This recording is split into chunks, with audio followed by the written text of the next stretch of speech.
When we think of ancient Egypt, what comes to mind? We often see glittering gold masks like Tutankhamun's famous treasure. We imagine giant pyramids reaching for the sky, or we picture powerful pharaohs sitting on golden thrones. These images are certainly part of the story. They are grand and exciting, but they are not the whole story. They show us the world of the very rich and powerful. The real story of ancient Egypt is much bigger. It is a story about millions of ordinary people. Their lives were just as important. They built the world we now admire so much. The true strength of this ancient civilization was not just in its rulers. It was in its people. It was in the farmers who worked the land by the Nile. It was in the scribes who kept careful records of every detail. It was in the artisans who carved beautiful statues and built magnificent temples. These people had hopes, families, and daily routines. Their lives were filled with hard work but also with joy and community.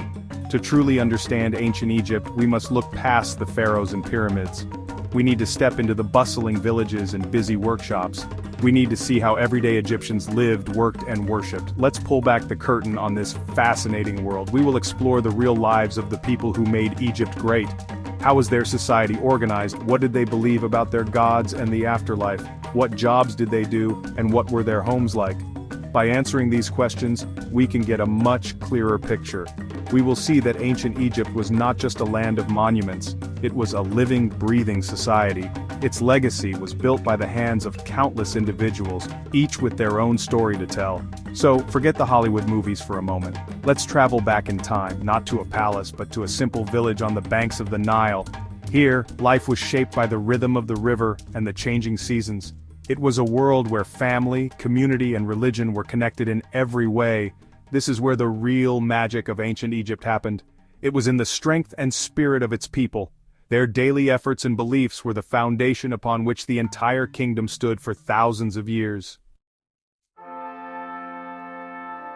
At the very top of Egyptian society was the pharaoh. He was more than just a king, he was seen as a living god on earth. The people believed he was the son of Ra, the sun god. His job was to keep balance and order, a concept they called ma'at. This meant he had to make sure the gods were happy, the harvests were good, and Egypt was safe from its enemies. The pharaoh was the ultimate decision-maker. He was the chief executive officer of the entire country. But one man could not rule a whole kingdom alone. He needed a lot of help. To manage the kingdom, the pharaoh had a huge team of officials. This system was called a bureaucracy. The most important person after the pharaoh was the vizier. The vizier was like a prime minister. He was in charge of the day-to-day running of the government. He oversaw the legal system, the treasury, and public works like building temples. Below the vizier were many other officials. There were ministers for farming, trade, and the military. This organized system made Egypt very efficient. It allowed the government to collect taxes, manage resources, and run large projects smoothly. The kingdom was also divided into regions, a bit like states or provinces. These were called nomes. Each nome had its own governor, who reported back to the central government. This allowed the pharaoh's rule to reach every corner of Egypt. The governors were responsible for their local areas. They collected taxes from the farmers and made sure local laws were followed. This structure ensured that the whole country, from the Nile Delta in the north to Nubia in the south, was under the pharaoh's control. It was a very organized and stable way to govern a large territory. Beyond its borders, Egypt was also a major player in international trade. The government organized expeditions to other lands. They sent ships to Lebanon to get cedar wood. They traveled to a place called Punt to bring back incense, ebony, and exotic animals. They also traded with their neighbors in Nubia for gold and other precious materials. This trade was not just about getting luxury goods for the pharaoh. It brought wealth into the country and showed Egypt's power and influence across the ancient world. It was all part of a carefully managed system that kept the kingdom strong. Religion was at the heart of everything in ancient Egypt. It was not something people thought about only on special days. It was part of their daily lives. The Egyptians believed in many gods and goddesses, each with their own role. Ra, the sun god, was one of the most important. He sailed across the sky each day in his boat. Osiris was the god of the afterlife who judged the dead. Isis was his wife, a powerful goddess of magic and motherhood. Horus, their son, was the god of the sky and the protector of the pharaoh. These were just a few of the many deities they worshipped. Temples were considered the homes of the gods on earth. They were not places where ordinary people went to pray every day. Instead, they were complex institutions run by priests. The priests performed daily rituals to care for the god's statue inside the temple. They would wash it, dress it, and offer it food and drink. These rituals were meant to keep the god happy. If the gods were happy, they would maintain order and prosperity in the world. Temples also owned large areas of land and employed many people, from farmers to craftsmen. They were important economic centers as well as religious ones. The Egyptians had a deep belief in the afterlife. They did not see death as the end, but as a journey to another world. They believed they would continue to live in a place called the Field of Reeds. This was a perfect version of Egypt, with no sickness or hardship. To get there, a person's soul had to pass a final judgment. Their heart would be weighed on a scale against the feather of Ma'at, or truth.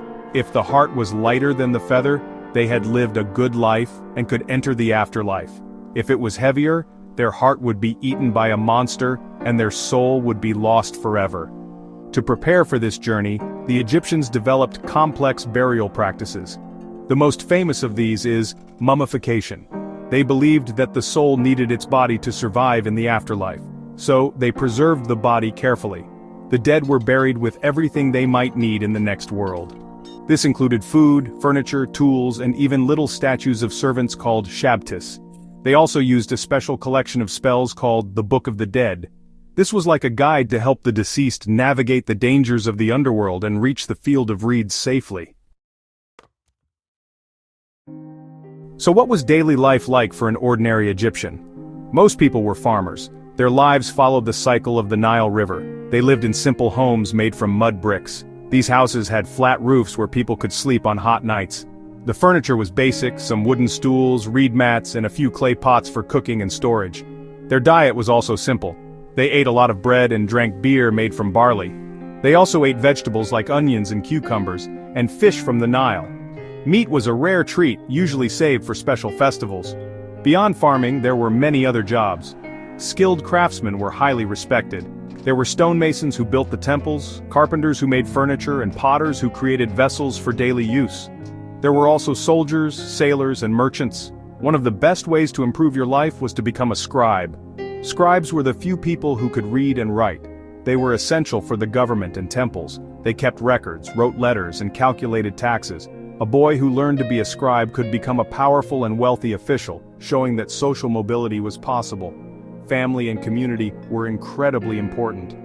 Most people lived in small, tight-knit villages. Everyone knew each other and helped each other out. Marriages were usually arranged, and people started families at a young age. Children were seen as a blessing. They helped with work around the house and in the fields. When they were not working, Egyptians enjoyed their free time.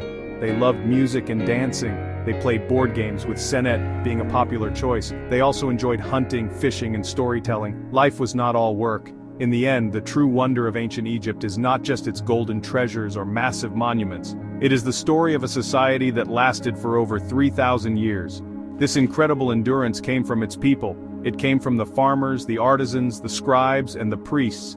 They built a complex culture where work, family, and faith were all woven together. Their daily lives, their beliefs, and their hard work were the real foundation of this great civilization. The pyramids are amazing, but the society that built them is even more impressive.